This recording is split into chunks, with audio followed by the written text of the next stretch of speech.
ಇಂದು ಎಲ್ಲೆಡೆ ವೈಕುಂಠ ಏಕಾದಶಿಯ ಸಂಭ್ರಮ ಮನೆ ಮಾಡಿರುವಂಥದ್ದು ಮೈಸೂರಿನ ಎಲ್ಲ ವಿಷ್ಣು ದೇಗುಲಗಳಲ್ಲೂ ಕೂಡ ಬೆಳಗ್ಗಿನಿಂದಲೂ ವಿಶೇಷ ಪೂಜೆಗಳು ನೆರವೇರ್ತಾ ಇದೆ.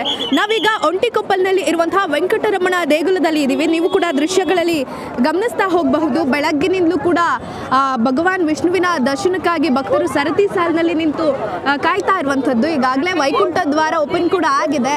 ಇವತ್ತು ಏನು ವೈಕುಂಠ ಏಕಾದಶಿಯ ದಿನದಂದು ವಿಷ್ಣುವಿನ ದರ್ಶನವನ್ನ ಪಡೆದ್ರೆ ಮೋಕ್ಷ ಪ್ರಾಪ್ತಿ ಆಗತ್ತೆ ಅನ್ನುವಂಥದ್ದು ಸಾಕಷ್ಟು ಜನರ ನಂಬಿಕೆ. ಹಾಗಾಗಿ ಇವತ್ತು ವಿಶೇಷವಾಗಿ ಭಗವಾನ್ ವಿಷ್ಣುವಿನ ದರ್ಶನಕ್ಕಾಗಿ ಜನರು ಆಗಮಿಸ್ತಾ ಇರುವಂಥದ್ದು ನೀವು ಕೂಡ ಗಮನಿಸ್ತಾ ಇದ್ದೀರಾ. ಏಕಾದಶಿಯ ಪ್ರಯುಕ್ತ ದೇಗುಲಕ್ಕೆ ವಿಶೇಷವಾದಂತಹ ಹೂಗಳಿಂದ ಅಲಂಕಾರ ಕೂಡ ಮಾಡಲಾಗಿದೆ. ಹಾಗೇನೆ ವೆಂಕಟರಮಣ ಸ್ವಾಮಿಗೆ ವಿಶೇಷ ಪೂಜಾ ಕೈಂಕರ್ಯಗಳು ಕೂಡ ಬೆಳಗ್ಗಿನಿಂದಲೂ ನೆರವೇರ್ತಾ ಇದೆ. ಸೊ ಗಮನಿಸ್ತಾ ಇದ್ದೀರಾ, ಭಕ್ತಾದಿಗಳು ಉಪವಾಸ ಇದ್ದು ದೇವರ ದರ್ಶನವನ್ನ ಪಡೆಯುವಂತಹ ಕೆಲಸ ಮಾಡ್ತಾ ಇದ್ದಾರೆ. ಯಾಕಂದ್ರೆ ಸಾಕಷ್ಟು ಮಂದಿ ವ್ರತ ಮಾಡ್ತಾರೆ. ಒಂದು ವೈಕುಂಠ ಏಕಾದಶಿಯ ದಿನದಂದು ಬೆಳಗಿನಿಂದಲೂ ಉಪವಾಸ ಇದ್ದು ದೇವರ ದರ್ಶನವನ್ನ ಪಡೆಯುವಂತಹ ಕೆಲಸ ಕೂಡ ಆಗ್ತಾ ಇದೆ. ಸೊ ಇವತ್ತು ಏನು ವಿಷ್ಣುವಿನ ದರ್ಶನಕ್ಕಾಗಿ ಬರುವಂತಹ ಭಕ್ತರಿಗೆ ಮೋಕ್ಷ ಪ್ರಾಪ್ತಿ ಆಗತ್ತೆ. ಯಾಕಂದ್ರೆ ಇವತ್ತು ಭಗವಾನ್ ವಿಷ್ಣು ಇರುವಂತಹ ವೈಕುಂಠದ ದ್ವಾರದ ಬಾಗಿಲು ತೆರೆಯುತ್ತೆ. ಆ ಒಂದು ವೈಕುಂಠದ ದ್ವಾರದ ಮೂಲಕ ವಿಷ್ಣುವಿನ ದರ್ಶನವನ್ನ ಮಾಡೋದಾದ್ರೆ ಮನುಷ್ಯರು ಮಾಡಿರುವಂತಹ ಪಾಪ ಕರ್ಮಗಳ ಫಲ ಕೂಡ ಕಡಿಮೆ ಆಗುತ್ತೆ ಅನ್ನುವಂಥದ್ದು ಸಾಕಷ್ಟು ಜನರ ನಂಬಿಕೆ. ಹಾಗಾಗಿ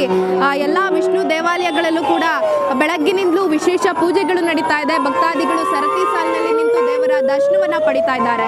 ಕ್ಯಾಮ್ರಾ ಪರ್ಸನ್ ಸತೀಶ್ ಜೊತೆಗೆ ಪವಿತ್ರ ರಾಜು, ಇಂಡಿಯನ್ ಟಿವಿ, ಮೈಸೂರು.